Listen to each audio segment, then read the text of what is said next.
4 tipos de seres en nuestra vida. Parte 4 de 6 en Entre Maestra y Discípulos, impartida en inglés el 14 de julio del 2019 en el Ashram New Lam, Taiwán, también conocido como Formosa.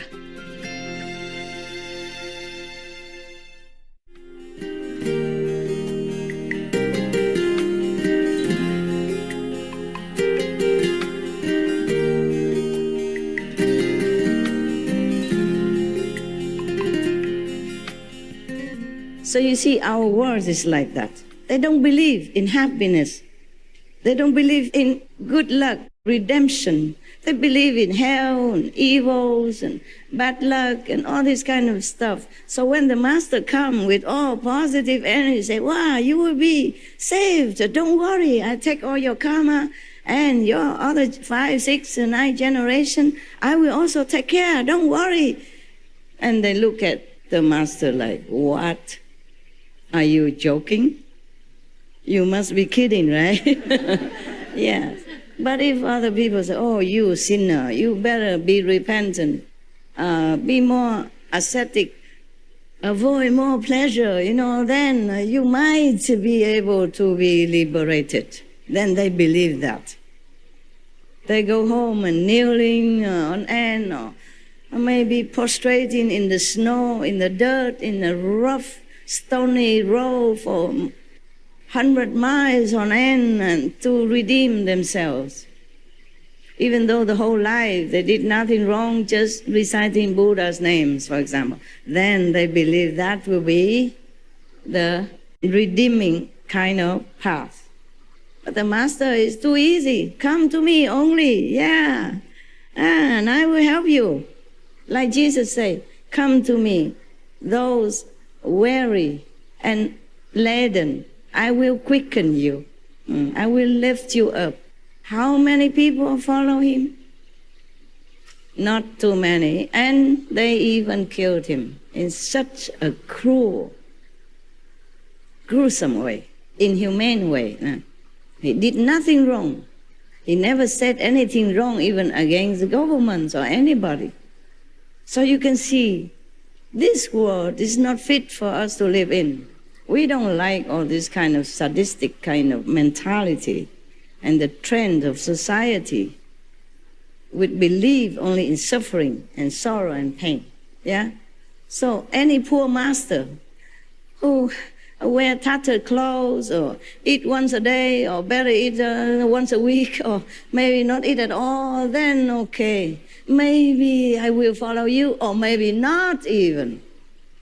It's not like, okay, the whole world follow that, then it's not too bad. Not too bad. There were many saints who ate nothing in our history. In Taiwan, there's also one. She was a nun. Her name was Fu Wei Ni Sư. And she lived also in Miaoli, near our old ashram. And she ate nothing for a long, long time. She drank only a little water, yeah. And she doesn't even preach. She used hand to teach you, like tell you to recite the name of the Buddha. Her teaching is very simple. But it's good enough. If you follow her, she will have the blessing for your Buddha's name. Not just like anybody tell you who recite the Amitabha Buddha name, but it's her who told you. Because she is powerful, she is pure, she's devoted to the Buddhas and the Buddha's teaching, and she lived up to it. She's powerful, she's liberated soul, she's a saint in a human form. So if she told you, even with her hand only, to recite Amitabha Buddha, then that Amitabha Buddha's name will have no end blessing. Then if you recite it, you will really be blessed and be liberated. That's the difference, okay? But how many people in Taiwan follow her? Every Sunday, maybe 1 bus or 2 buses will come there and just bow to her and see her hands and then eat some of her food and then went home. She already has nothing anymore, so people cannot suspect that she will benefit something if you follow her. Nothing. I mean, ascetic to the maximum already. She wear old clothes, tattered clothes, always patching here and there. She don't have any new clothes ever since she became a nun, I guess. Because her clothes always being patched again and again and again. And she doesn't have that many. I saw that. I went to see her also. So you see what I'm saying? There's no end to demand of humans a requirement. You have to do this in order for me to follow you. You have to do that in order for me to follow you. But maybe I don't even follow you because I don't want to. Because I like to still eat meat. I still like to drink alcohol. I still like to do this and that. The thing that you did not allow or you encourage me to quit. I don't want to. That is the problem. You see, humans, they ruin themselves. They spoil themselves. They do what they want even though they know that is bad. Some don't know. That's okay, excusable. Nobody teach them. Okay, we understand. But some know for sure. Still don't do it. So heaven is limitless, immense, but almost empty. Hell is so tight. Small, but a lot squeezing in there. And bodhisattva, saints, Buddhas are all over in the 10 directions, life after life. They are helping to rescue humans and to lift them up. But still, life after life, we still have full of humans on this planet.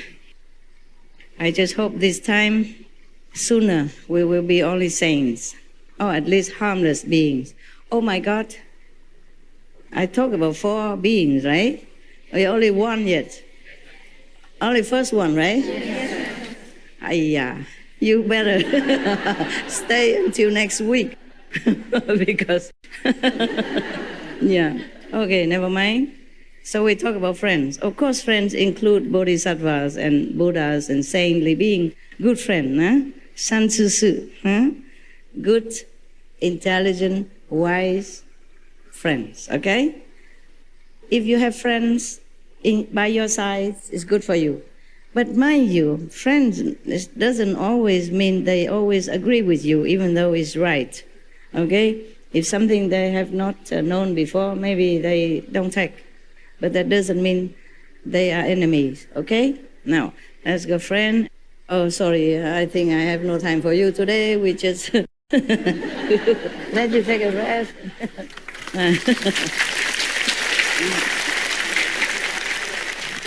Now, the second type, maybe friend has more than just that, no? Friends, sometimes they are not around you. Sometimes they just happen to be with you for a short while, but then they introduce to you some good teaching or name of a master, and it awakens you something. And then you will go and find more of that teaching or that master. These are also friends, yes. And we have also invisible friends, yes. Like the angels who protect you.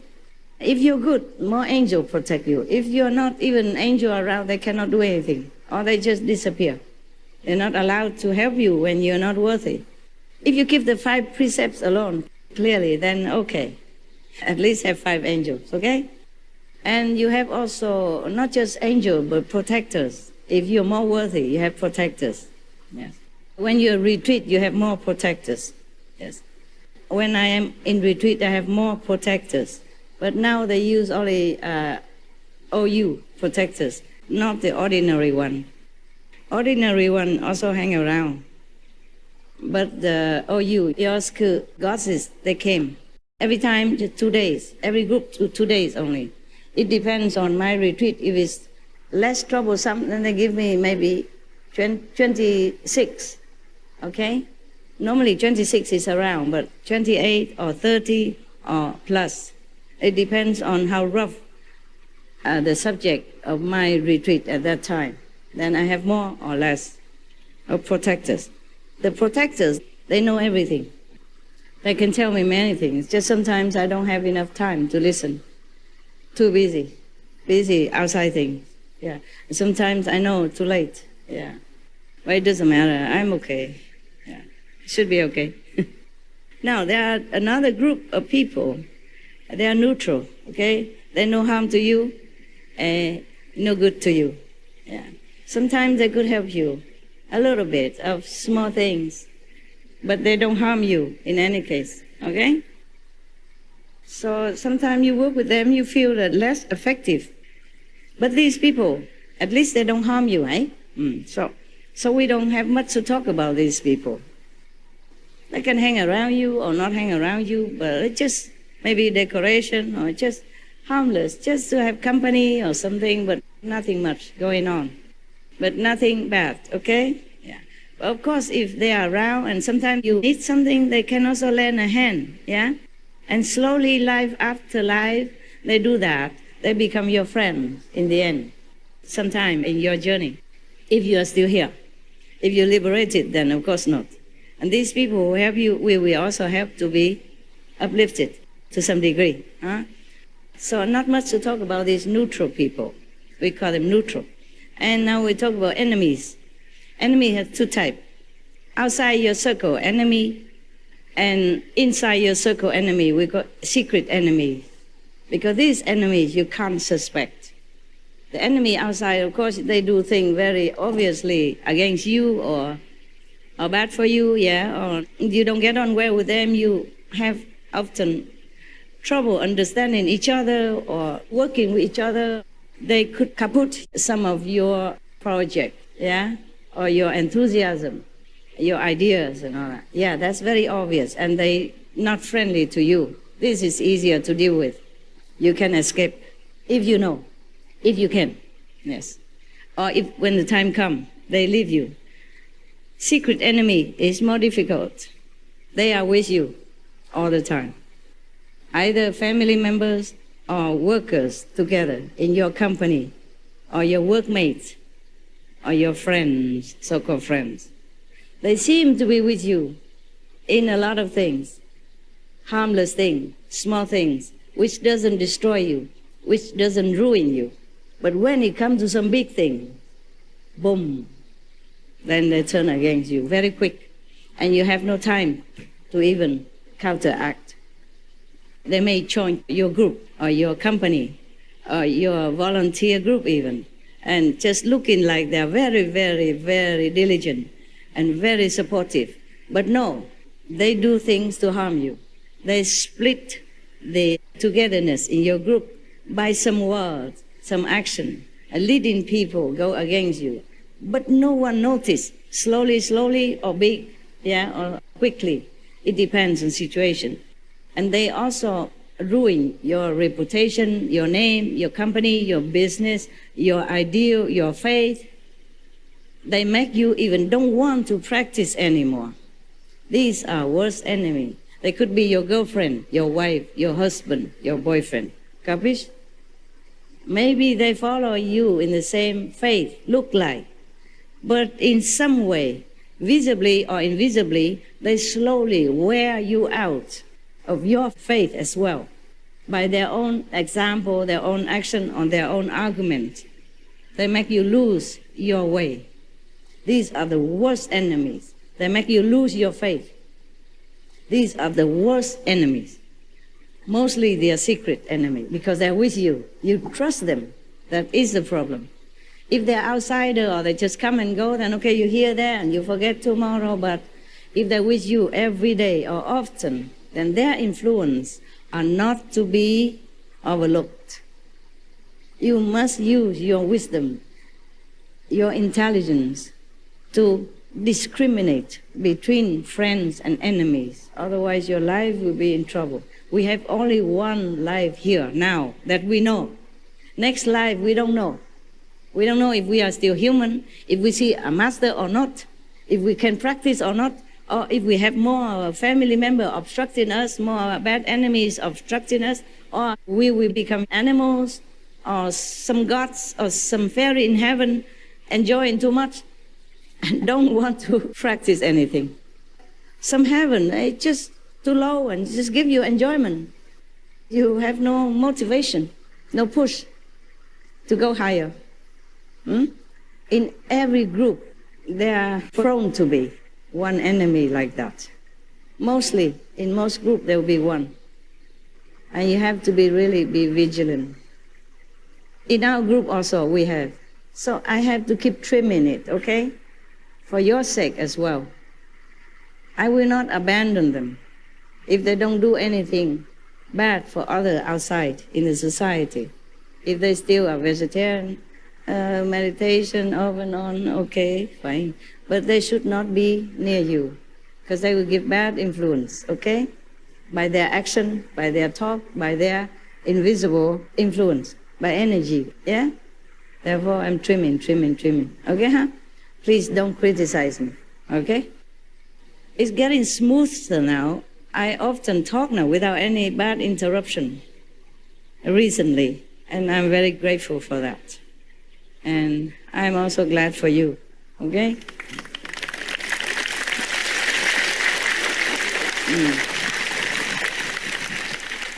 The enemy, the outspoken one, the one that lives by your neighbor next door, or the one in your company, you know, they talk sour about you or sarcastic about you. All that stuff is not much, okay? You go home, you forget them. Maybe still angry or upset a little bit, but they don't harm you as much as the secret enemy. Because the secret enemy, they can destroy you without you even knowing. And then they make you ill also. And the worst thing is that they make you lose your belief in the right path to follow, right master to believe in. That's the worst thing you could encounter. Or just like Devadatta, he always tried to obstruct the Buddha to teach others. He didn't want anybody to follow the Buddha for liberation. Not only he jealous with the Buddha's fame, not that the Buddhas even care about any fame, just his job, his mission, his destiny to be an open Buddha like that, to teach others according to his vows and his power. Not that he cared to be famous.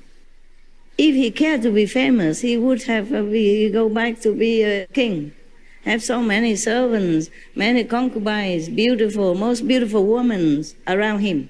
They select, you know. If you're a king, they select all the best-looking women in the country, young maiden, to be at your side for your pleasure, to lessen your stress, to bear many children, to enlarge the royal household so that you can use these children to solidify your power or to solidify friendship, support from neighbor countries. It's like a job also. Having many women also like a job. The king might not even like it. Not every man like many women. Most men very faithful. One woman is good enough for him. Yeah, and then they build up their relationship together, and they have not just like desire for each other, but they have obligation for each other, they have respect for each other, they have things in common and go together on the life journey as a best friend. So most men, if they found a good woman, trustworthy and nice to him, faithful to him, then he's happy all his life. He don't even look at anybody else.